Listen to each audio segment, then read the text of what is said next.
देखिए हर खबर यहीं पर, सब्सक्राइब कीजिए TV9 भारतवर्ष। सबसे घातक विषाणु ने पूरी दुनिया में महामारी फैला रखी है। धरती का कोई कोना नहीं जहां कोरोना की विनाश लीला न दिखी हो। सभी देश अदृश्य वायरस से जूझ रहे हैं, लेकिन उनका क्या जो दूसरे मुल्कों में शरण लिए हुए हैं। बांग्लादेश के रोहिंग्या शरणार्थी कैंपों में कोरोना के विकराल रूप ले चुका है। मरीजों की गिनती 30,000 के पार जा चुकी है। 10 लाख से ज्यादा रोहिंग्या मुसलमान वायरस की जद में हैं। देखिए बांग्लादेश से आई ये डरावनी रिपोर्ट।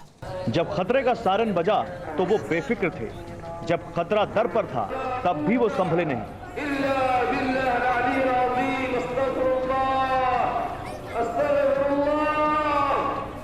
जब वायरस सिर पर सवार हो गया तब भी उन्हें मजहबी जलसे से फुर्सत नहीं मिली। ना मस्जिदें बंद हुई, ना इबादतगाह। लाखों का रेला उमड़ता था। कट्टर मौलवी हुजूम जुटाकर कोरोना पर हवाबाजी करते थे।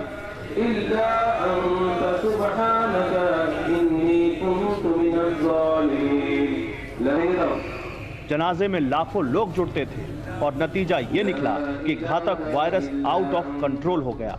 शहर शहर कोरोना विस्फोट होने लगा। लाशें बिछने लगी। बांग्लादेश में सीरियल विषाणु विस्फोट होने लगा। बांग्लादेश में serial corona blast. Rohingya camp to Dhaka, बारूदी corona chain. Rohingya corona camp, हर तंबू में वायरस।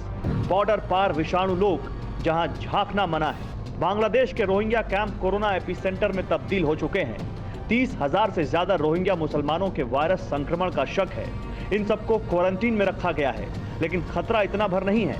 बांग्लादेश में 10 लाख से ज्यादा तंबुओं में रोहिंग्या बसे हैं।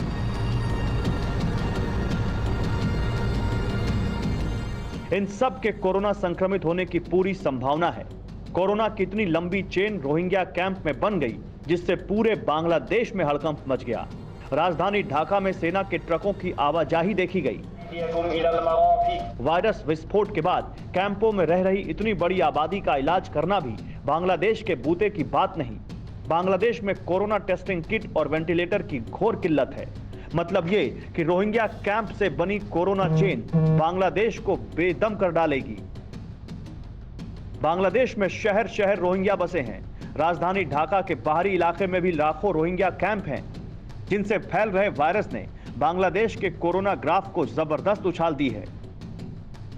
अब तक बांग्लादेश में कुल 38,292 कोरोना मरीजों की शिनाख्त हुई। कोरोना से जान गंवाने वालों की गिनती 554 के पार है। बीते 2 दिन में कोरोना मरीज तूफानी रफ्तार से बढ़े। 26 मई को 1167 नए केस मिले तो वही 27 को आंकड़ा बढ़कर 1600 के पार पहुंच गया। बांग्लादेश के कॉक्स बाजार में रोहिंग्या मुसलमानों का सबसे बड़ा कैंप है। इन तंबुओं में 50,000 से ज्यादा लोग जिंदगी गुजार रहे हैं, जहां मूलभूत सुविधाओं का अभाव है। साफ सफाई की तो बात ही क्या, गंदी मटमैली झोपड़ियां, टेंट बीमारियों का घर है। वायरस को बूस्टर डोज देने का हर इंतजाम रोहिंग्या कैंप में है। वहां वायरस का विस्तार कोई रोक नहीं सकता। लेकिन ये नौबत आई कैसे? कैसे रोहिंग्या कैंप तक कोरोना चेन बनी? और इस बारूदी वायरस की चेन से ढाका क्यों दहलने वाला है, अब ये जानिए। बांग्लादेश में कोरोना संक्रमण फैलने के बाद भी मस्जिदें खुली रहीं। लाखों नमाजी एक साथ इबादत गाह में जुटते थे। कई धर्मगुरुओं के जनाजों में भी हजारों का हुजूम जुटा।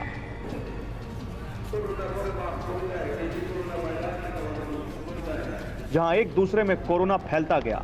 कॉक्स बाजार के रोहिंग्या कैंप में कोरोना चेन बांग्लादेशी जमातियों ने बनाई। अब यह चेन राजधानी ढाका तक बन चुकी है, जहां घनी बस्ती है, सकरी गलियां हैं, एक दूसरे से सटे मकान हैं, झुग्गी झोपड़ियों की भरमार है। यहां कोरोना ब्लास्ट हुआ तो तबाही का अंदाजा भी लगाना मुश्किल होगा।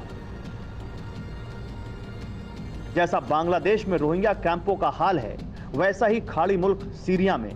सीरिया के शरणार्थी कैंपों में 10 लाख से ज्यादा लोग हैं। टर्की बॉर्डर से लगे इदलिब के कैंपों में कोरोना ने पैर पसार लिए हैं। इन कैंप में भी साफ सफाई और सोशल डिस्टेंसिंग नामुमकिन सा काम है। सीरिया के शरणार्थी कैंप में पानी की किल्लत ही सबसे बड़ी समस्या है। कोरोना का इलाज सीरिया में युद्ध लड़ने से कम नहीं। अपनी मिट्टी से जुदा हुए इंसानों की विभीषिका वायरस काल में दुनिया भर के दर्द की वजह बन रही है। जिन्हें अपने वतन में ठौर नहीं मिली, उन्हें कोरोना अब खून के आंसू रोने पर मजबूर कर रहा है। Bureau report, TV9 Bharatvarsh. अड़ी सोमवार से शुक्रवार शाम 6 बजे सिर्फ TV9 भारतवर्ष पर।